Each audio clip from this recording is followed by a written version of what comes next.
हम बात करने वाले हैं बेसिक मैथमेटिक्स ऑफ फिजिक्स। ठीक है, तो फिजिक्स में जो भी बेसिक मैथमेटिक्स काम आती है उसकी सभी टर्मिनोलॉजी को हम पढ़ेंगे और साथ में हम डिस्कस करेंगे कि क्वेश्चन किस तरह से लगाने हैं, जो भी हमारे मतलब जो भी हम पढ़ सकते हैं सब कुछ हम पढ़ेंगे। तो ध्यान से, फर्स्ट क्लास है, फर्स्ट क्लास के साथ बने रहना और धीरे धीरे आपकी जो स्पीड है वो काफी बूस्ट होने लगेगी। ठीक है, तो सबसे पहले हम डिस्कस कर लेते हैं कि फिजिक्स में हम जो भी बेसिक मैथमेटिक्स है उसमें हम क्या क्या पढ़ेंगे। तो बेसिक मैथमेटिक्स, ठीक है, बेसिक मैथमेटिक्स आपको दिखाई तो दे रहा है ना, पहले ये तो चेक कर लूं।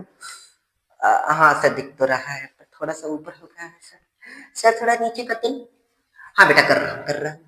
तो आज हम बात करने वाले हैं बेसिक मैथमेटिक्स। अच्छा जी, बेसिक मैथमेटिक्स की आप बात करने वाले हो का? हाँ सर जी। तो आज हम बात करने वाले हैं बेसिक मैथमेटिक्स। ओके बेटा, यहाँ तक ठीक है। तो बेसिक मैथमेटिक्स में और फिजिक्स से हम भूल गए हैं, यहाँ पे मैं फिजिक्स लगा देता हूँ। क्या लगा देता हूँ? फिजिक्स। ठीक है, बेसिक मैथमेटिक्स मैथ की अलग से होती है और फिजिक्स की अलग से होती है। अगर आपको मैथ की भी नीड होगी तो हम बात कर लेंगे। ये वाली वीडियो 10th 11th 12th सभी के लिए है, तो सभी देख सकते हैं, कोई दिक्कत नहीं। ठीक है, ठीक है, तो चलिए बात करते हैं। सबसे पहले अगर बेसिक मैथमेटिक्स की अगर मैं बात करूं तो सबसे पहले हमें ये पता होना चाहिए कि एंगल क्या होता है। What is the angle? ठीक है, सबसे पहला क्वेश्चन हमारा आता है कि एंगल क्या होता है। सबसे पहले हम स्टार्ट यहीं से किया जाता है। मेरे टीचर्स ने भी मेरे टीचर्स ने भी स्टार्ट यहीं से किया था और मैं भी स्टार्ट बेटा यहीं से कर रहा हूं कि angle, what is the angle. सबसे पहले एंगल को डिफाइन करते हैं। तो बेटा एंगल को डिफाइन करने के लिए सबसे पहले हम एक सर्कल बनाते हैं और इस सर्कल में हम बात करते हैं। बेटा ये जो आपको सर्कल दिख रहा है, बहुत प्यारा सा आपको सर्कल दिख रहा है। ठीक है, तो और बहुत ही प्यारा सा सर्कल है, बहुत ही प्यारा सा सर्कल है। हाँ सर जी, बहुत ही प्यारा सा सर्कल है। तो ये सर्कल बन गया। ठीक है, अब हम क्या बात करेंगे, यहाँ पे मैंने मान लिया एक सर्कल के यहाँ पे एक सेंटर है O। ठीक है, अब क्या मान रहा हूं कि मान लीजिए इस सर्कल O से लेकर यहां तक मैंने एक रेडियस खींची OA। ठीक है, तो यहाँ पर OA क्या है? एक रेडियस है। ठीक है, तो मैं लिख देता हूं यहाँ पर OA क्या है बेटा? एक रेडियस। क्या है बेटा? रेडियस। ठीक है, जिसे मैं R से डिनोट कर रहा हूँ, यानी इस रेडियस का मेजर में कितना है? R है। ठीक है, अभी फिलहाल हम ये मान रहे हैं। और अब मैं क्या मान रहा हूँ, इस सर्कल का मैं कुछ एरिया हम कट करेंगे। तो एरिया में कट करने के लिए यहाँ पर एक और मैं एक पॉइंट ले लेता हूँ B, और ये वाला B क्या होती है? सर्कल, ये वाली जो ये यानी कि OB क्या है बेटा? OB क्या है? रेडियस है। ठीक है, OB क्या है? रेडियस है, जो इक्वल है R। यहां तक आपको समझ में आ रहा है? यानी OB और OA क्या है? इक्वल है। बिकॉज आपको पता है कि हर एक सर्कल में, हर एक है ना, इन ईच सर्कल जो रेडियस होती है वो क्या होती है? सेम होती है। ठीक है, in each circle radius are same, चाहे वो कोई सी भी हो, OA या OB, दोनों क्या है? सेम है। ठीक है, यहां तक आपको समझ में आ रहा है? तो हमें अगर एंगल की डेफिनेशन दे तो बेटा एंगल क्या होता है? Angle is a arc length, arc length, arc length, arc length upon radius, arc length upon radius. तो ये होती है एंगल की डेफिनेशन। यानी कि हम कह सकते हैं आर्क लेंथ बेटा, यहाँ पे आर्क लेंथ क्या है? AB, यानी कि AB is a arc length. ठीक है, यहाँ पे मैं इसे डिनोट कर रहा हूं इससे। ये क्या है? Arc length, arc length upon radius. बेटा रेडियस कितनी है? R। तो ये होता है एंगल, और एंगल को ज्यादातर हम डिनोट करते हैं थीटा से। क्या होता है? थीटा। तो ये होता है एंगल का फॉर्मूला। तो एंगल क्या होता है? एंगल का बेटा ये होता है फॉर्मूला। अब हम बात करते हैं इसकी यूनिट की। तो बेटा इसकी यूनिट होती है, यूनिट इज रेडियन। क्या होती है बेटा? रेडियन। ठीक है, रेडियन, और इसे नॉर्मली हम डिनोट करते हैं RAD से। ठीक है, तो इसे नॉर्मली RAD से डिनोट किया जाता है, और वैसे तो इसकी यूनिट होती है रेडियन। ठीक है, तो यहां तक आपको समझ में आ रहा होगा। ठीक है, यहां तक आपको अच्छा खासा समझ में आ रहा होगा। ठीक है, तो इसकी यूनिट होती है रेडियन। अच्छा, कुछ अदर यूनिट्स भी होती हैं इसकी, कुछ अदर यूनिट्स भी होती हैं। तो कुछ अदर यूनिट्स की हम बात कर लेते हैं कि अदर यूनिट्स कौन सी होती है। तो अदर यूनिट्स की अगर हम बात करें तो अदर यूनिट्स जैसे कि डिग्री हो गया, तो मैं यहाँ पे लिख देता हूँ डिग्री। डिग्री जैसे कि मिनट हो गया, मिनट भी इसकी यूनिट होती है। और जैसे कि हमारा सेकंड हो गया, तो सेकंड भी क्या होती है? इसकी यूनिट होती है। ठीक है, तो डिग्री हो गया, रेडियन हो गया, मिनट हो गया, तो ये क्या होती है? इसकी यूनिट होती है अदर यूनिट। और अगर स्पेसिफिक यूनिट की बात करें, यानी कि मेन यूनिट की बात करें, तो वो होती है रेडियन। तो यहाँ की आपको समझ में आ चुका। तो एंगल क्या होता है? Angle is arc length upon radius है, और इसकी यूनिट होती है रेडियन। और अदर यूनिट से हम बात करें डिग्री और मिनट होती है, और साथ में सेकंड भी हो सकती है। ठीक है, तो यहाँ तक आपको समझ में आ रहा है? तो अभी एक बार मैं क्या करता हूँ, इसको मिटा दूं। ओके, तो यूनिट आपको समझ में आ चुकी है। ठीक है, अब थोड़ा सा हम कन्वर्जन की बात करें तो आपको पता होना चाहिए कि जो एक रेडियन होता है, या फिर मैं कह सकता हूं 180 degree, 180 degree 180 degree is equal to pi radian, यानी कि 180 डिग्री किसके इक्वल होता है बेटा?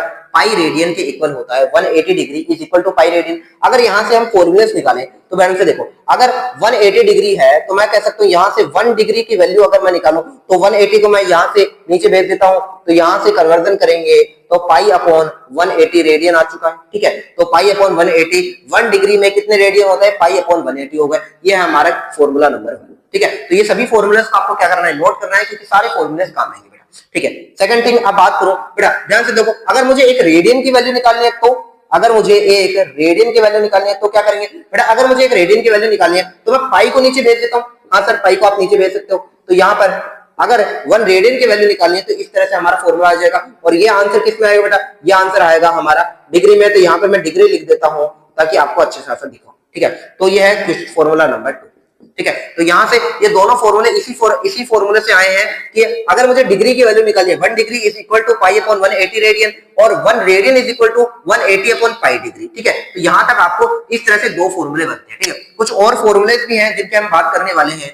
फर्स्ट थिंग, अगर हम 1 डिग्री की बात करें तो आपको ये पता होना चाहिए जो 1 डिग्री होता है वो इक्वल होता है 60 मिनट के। किसके? मिनट। ये वाला जो आपको डंडा दिख रहा है ना, ये जो एरो दिख रहा है, इसे डिनोट किया जाता है मिनट से। किससे?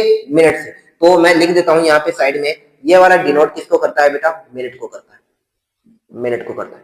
ओके, बेसिक फिजिक्स है तो आपको ये पता होना चाहिए, इसे डिनोट करते हैं मिनट से। और अगर आपको दो सिंबल दिखे तो उसे हम डिनोट करते हैं सेकंड।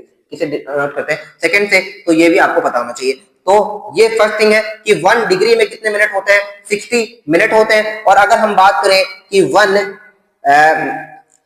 मिनट में कितने 1 मिनट में कितने सेकंड होते हैं, तो 1 मिनट में बेटा 60 सेकंड होते हैं। तो ये कन्वर्जन आपको पता होना चाहिए। तो फर्स्ट ऑफ ऑल कि हम, ये है बेसिक फिजिक्स का फंडामेंटल्स कि एंगल के बारे में हमें इतनी जानकारी होनी चाहिए कि 180 degree is equal to pi radian. 1 degree कितना होता है? 1 रेडियन कितना होता है? 1 डिग्री में कितने मिनट होते हैं और 1 मिनट में कितने सेकंड्स होते हैं, तो इसकी हमें बात अच्छे से पता होनी चाहिए। ओके, तो अब हम बात करते हैं कुछ ट्रिग्नोमेट्रिक रेशियोज की, उसके बाद में चलेंगे, यानी इस लेक्चर को क्या करेंगे? एंड करेंगे। ठीक है, तो चलते हैं ट्रिग्नोमेट्रिक रेशियो की। तो सबसे पहले हमने बात कर ली एंगल क्या होता है। ठीक है, तो एंगल आपको अच्छा खासा समझ में आ चुका होगा।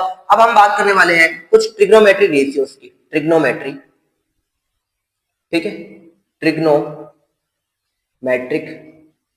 ठीक है, तो बेटा इस क्लास में हम बहुत कुछ डिस्कस करेंगे, या फिर कह सकते हैं बहुत कुछ हम सीखेंगे कि ग्राफ कैसे हमें निकालना है, या फिर कह सकते हैं कि जो इंटीग्रेशन, डिफरेंशिएशन और जो वेक्टर्स हैं उनके बारे में हम अच्छा खासा डिस्कस करेंगे। ठीक है, तो जो भी हम आएंगे, ठीक है, तो सर्कल का फॉर्मूला क्या होता है, एलिप्स का फॉर्मूला क्या होता है, तो ये सारी बातें हम इस चैप्टर के अंदर या फिर बेसिक मैथमेटिक्स के अंदर आराम से पढ़ेंगे। ठीक है, तो अब हम बात करने वाले हैं ट्रिग्नोमेट्रिक्स। ठीक है, ट्रिग्नोमेट्रिक रेशियोज की, ट्रिग्नोमेट्रिक रेशियो।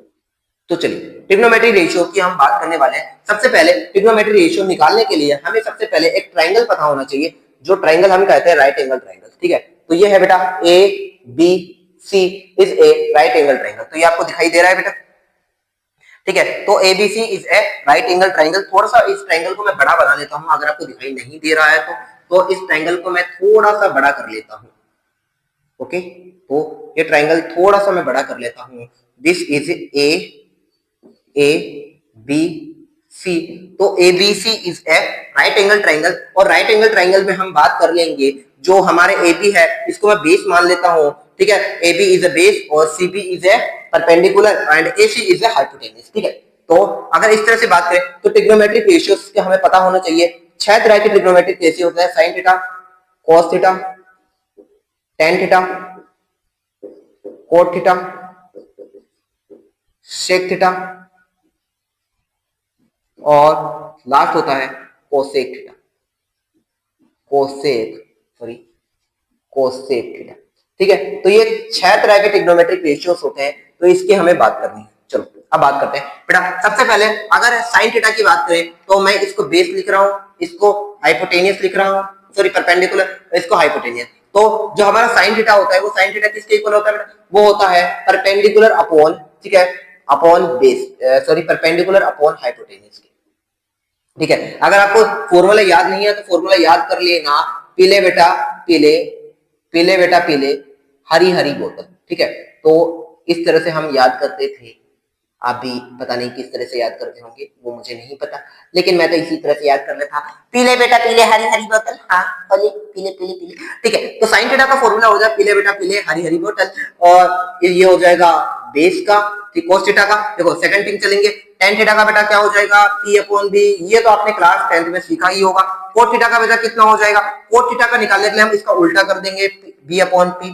ठीक है, वही हम sec थीटा की बात करें तो हम बात कर लेंगे h अपॉन b, और वही हम बात करेंगे कोसेक थीटा की तो वो हो जाएगा h अपॉन p। तो ये हमारे कुछ ट्रिग्नोमेट्रिक रेशियोज हैं, तो इसकी हमने बात कर ली। तो यहाँ पर ट्रिग्नोमेट्रिक रेशियोज हमारे क्या होते हैं, खत्म होते हैं, बस इन्हीं की हमें क्या करनी है, प्रॉपर्टीज की बात हमें करनी है। ओके, ठीक है, अब हम कुछ बात करेंगे कि जैसे कि ट्रिग्नोमेट्रिक रेशियोज हमारा हो चुका है, तो कुछ आइडेंटिटीज हैं वो भी हम यहाँ पर देख लेते हैं। फर्स्ट आइडेंटिटीज आपको याद होनी चाहिए, फर्स्ट है sine square theta, sine square theta plus cos square theta is equal to 1। Second thing आपको याद होना चाहिए कि 1 plus tan square theta is equal to cot square theta, और थर्ड थिंग आपको sorry sec square theta, sec square theta, और third thing आपको याद होना चाहिए 1 plus cot square theta is equal to cosec square theta. ठीक है, तो ये तीनों एप्लीकेशंस आपको या फिर तीनों आइडेंटिटीज आपको क्या होनी चाहिए बेटा, याद होनी चाहिए। ओके, तो ये होता है हमारा लेक्चर नंबर 1 फिजिक्स से बेसिक मैथमेटिक्स का। तो मिलते हैं नेक्स्ट वीडियो में।